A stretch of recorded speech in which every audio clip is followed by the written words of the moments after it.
out of business, out of jobs. Many around the state are feeling the hurt and pain of not having a job. Yeah, we wanted to have a straight talk both about job loss and, of course, how to rebound.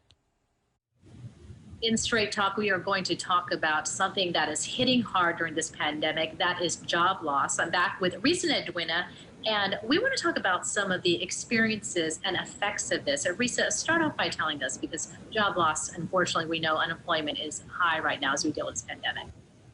Right. So many Americans and local people, in general are experiencing job loss or furlough or some type of change to their employment situation. And with that, we're seeing an increase in just, anxiety and depression, worrying about how they're going to provide for their family, where they will get medical coverage and just kind of meeting day-to-day needs.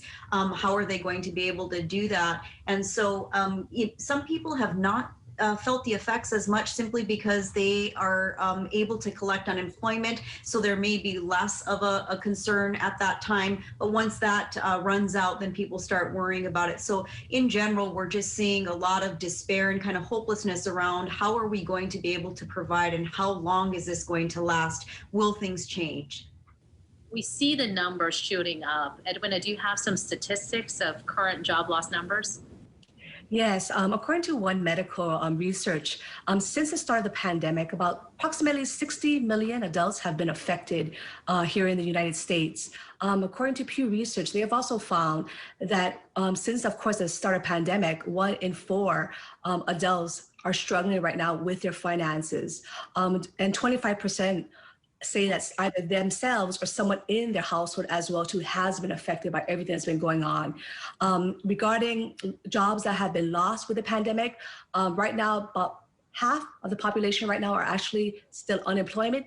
1/3 have returned now currently to their jobs, and 15% actually have changed careers altogether.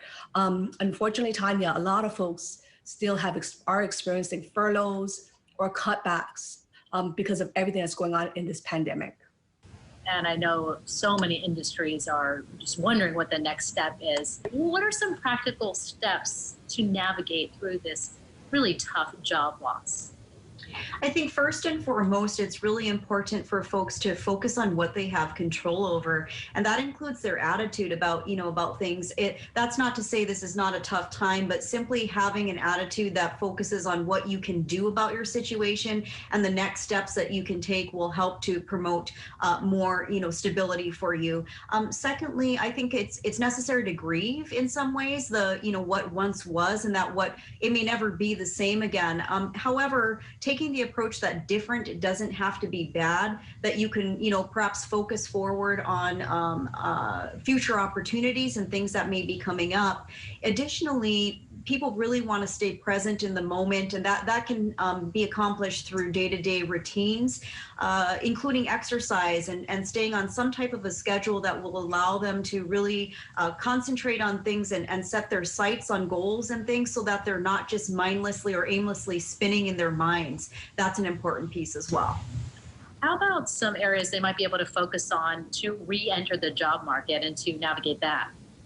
Yeah, Tanya, there's definitely things that people can do to be very proactive, especially in this season of time. And the first practical thing that folks can do is just to start by, putting together and updating their cover letter and their resume.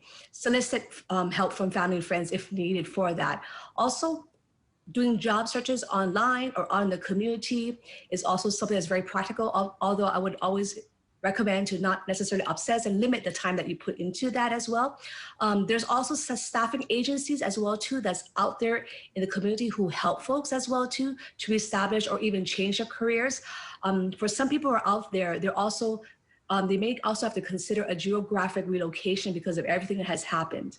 And lastly, so for some folks, this is a time to also reconsider whether or not you want to return back to school, get that degree or certification or specialized training. Someone dealing with this might want to talk with an expert. Maybe they're going through all the fear associated with starting something new. How can they get in touch with you? They can call our office at 808-375-7712 or go online to www.hoocollc.com and be connected with one of our therapists. We thank you as always for the Straight Talk. I know you have been extra busy with so many people having needs during the pandemic. So thank you, as always, for sharing your insights with us on Living 808. Thanks, Tanya. Thank you. Startling statistics. I've personally been telling the kids to take a look at what's been the most needed jobs during this entire time, during the pandemic, some of which are probably not even, not even something that they're interested in. But it's during these times that you got to look at what is needed most. And this may be a pandemic now, but who knows what could be rolling up in the future. I like the fact that the kids are doing something with environmental science, at least for me, but it's my advice to others. Take a look at what's going on. Nurses, doctors, law enforcement. I mean, there's tons of stuff that are needed right. The food industry, delivery services. There's lots of stuff that are out there. But that's a really good point. Sorry, I kind of wanted to circle back to what Risa and Edwina said. I unfortunately have some friends who lost their jobs during the pandemic, but they're using this time to go back to school and kind of like refocusing on, is this something that I really kind of wanted to put all my energy into, or do I want to go in a different route? And they did grieve a little bit, but they're so excited to start their new venture. So, and I told them it's always a blessing in disguise. No matter what kind of trials you go through, there's always something that's going to bring you through it at the end.